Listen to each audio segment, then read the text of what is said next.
during World War II, the German engineers and scientists were the best in the world.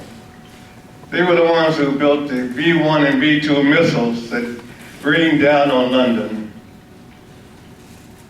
The American Air Corps started daylight raids deep into Germany to try to knock out the facilities that the German scientists were using to create synthetic fuels for the German Air Force.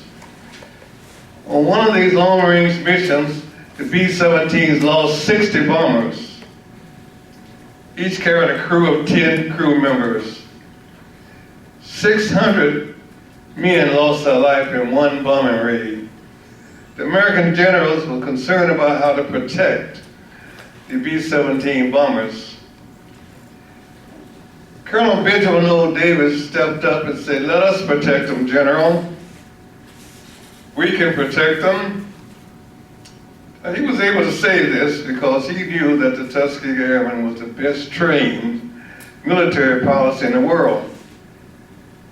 Out of 1,000 that started each class, how many do you think was allowed to graduate? Anybody want to give a number? 40. How many? 40. 30? 40. You're close. That's close.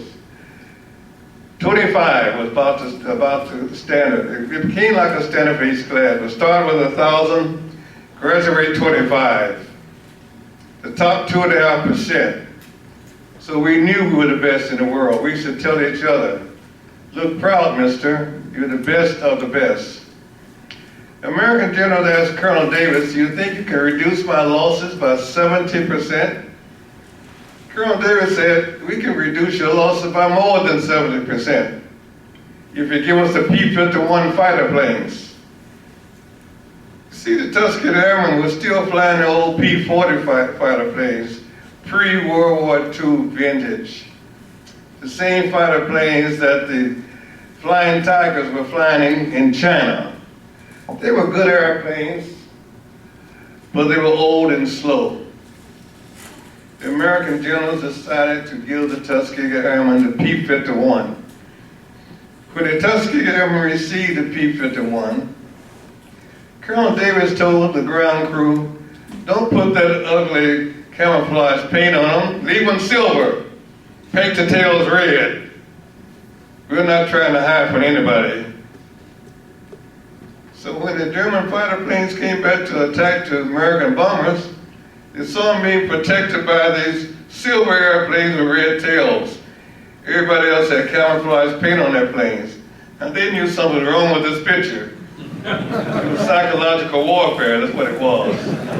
But when they came in to attack the bombers, they were shot down by the Tuskegee Airmen flying the P-51. The American general agreed that this was great to have the Tuskegee Airmen, and they were able to keep the P-51s as their standard. It was known by their red tails. When they were in the forgetting my speech.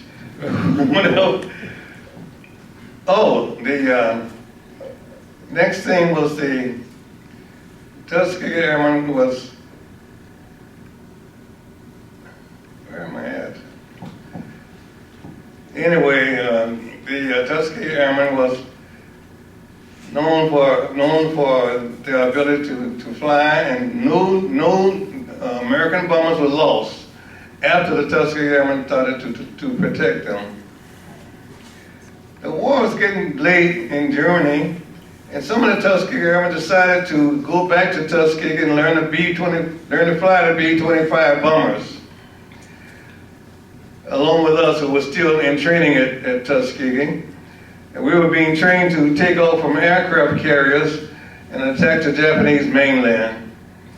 We didn't actually fly off aircraft carriers, but we were trained to take off within 400 feet. We would sit on the ground, rev our engines up with our brakes on, and release our brakes and leap into the air. That was kind of a fun thing to do for a 19-year-old pilot. Then our chaplain got up in church and said, I understand you young men are going to be in the leadership of the invasion of Japan. I sure hate to see you beautiful young men get all shut up. This is our chaplain talking. He said, what did he say? We couldn't believe what we was hearing. But the chaplain was supposed to be our cheerleader, go, go, go, God is with you, nothing's going to happen to you. But we didn't worry about anything happening to us. We didn't worry about getting shot down. If you get shot down, you just get shot down. We used to sing songs about being shot down. Down a place we go, fight, fight, fight, fight, fight, in 99. But we didn't worry about being shut down. Some of us, during some of the Tuskegee Airmen would fly against the Japanese at the end of the war in Europe, and we found out there were two Japanese cities, one called the Hiroshima, that was destroyed by one atom bomb. And we couldn't understand what kind of bomb could that be. It was dropped from a B-29 aircraft. And we had never heard of a B-29 aircraft, but the atom bomb and the B-29 aircraft were developed in secret. But a few days later, we heard another Japanese city, Nagasaki, had been destroyed by an atom bomb. And the Japanese decided to end the war, surrender, quit the war. The war in the Pacific was over. I later went to work for North American Aviation as an engineer. And I found out after going to work for them, I was the only African-American engineer working for the entire company of thousands of white engineers. I had to learn to get along with everybody. In North America, I learned how to design automatic flight control systems, those automatic pilots. I got pretty good at it. In fact, I think I was about one of the best in the company. Anytime they had a difficult design problem, they would bring it to me. I was later assigned to design the flight control system for the X-15 research aircraft, high-speed research aircraft. I didn't say F-16 or F-15, the X-15.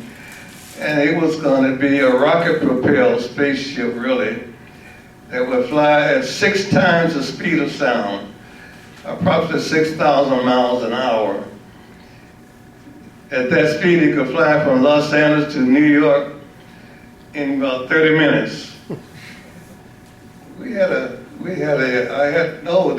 American Army captured German engineers and scientists and brought them back to the United States and put them to work for the same company I worked for, North American. One of the German engineers was assigned to work with me on the X-15 automatic flight control system. There was only one small problem. He couldn't speak any English. I couldn't speak any German. So we had to find ways to communicate. So we used body language, we used pencil sketches. But one thing, our mathematics was the same. We could understand each other's mathematics. And I used to write handwritten notes, and he had a little German English dictionary. He would translate my notes to understand what I was talking about. We had a flight test pilot, Scott Crossfield. He was our test pilot. He was from the University of Washington, had a master's degree in engineering. And he was always saying, you guys hurry up and finish my plane so I can be the fastest man in the world. Now, Scott Crossfield knew the kinds of problems that we were facing. We didn't even know what kind of metal to build a plane out of, because aluminum would melt at the speed that this plane was going to be flying at due to the heat of friction. So we asked our metallurgists to come up with a new metal to build a plane out of. They considered tungsten. The same metal was used in incandescent light bulbs. And they mixed it with steel to form a tungsten steel alloy, and they rolled it out in thin sheets and they built the X-15 out of tungsten steel alloy. We used to joke and say, this plane could fly so fast, they could turn white hot and still be strong. Be like a flying light bulb. But anyway, we were able to finish the flight control system design, even under the handicap of language, and we gave it to Scott Crossfield to test fly it. He was supposed to fly at the edge of space, but he said he accidentally flew into space. Now we knew he didn't accidentally fly into space because we knew Scott Crossfield. He knew this plane would fly in space because he watched us every day as we worked. He saw us invent the thrusters that was used to tie into the flight control system, so when the pilot would move the flight controls, it would cause a thrust to be produced that would change the attitude of flight of the aircraft, even in a vacuum of space. So the X-15 was able to fly in a vacuum of space, in the air, and land safely on the ground. Now we had the engineers from Germany working right along with us on this project. But Scott Crossfield wanted to be the first astronaut in space because he knew that all the astronauts that had been in space before him, they didn't fly in space. They went up on a nose cone of a missile as passengers and came down in parachutes. So they didn't do any flying in space. Scott Crossfield actually maneuvered the aircraft in space. Now the flight control system that we designed is now in the space shuttle. So when you see the space shuttle go up and do its wing over at the space station before docking, it's because of the flight control system that we designed.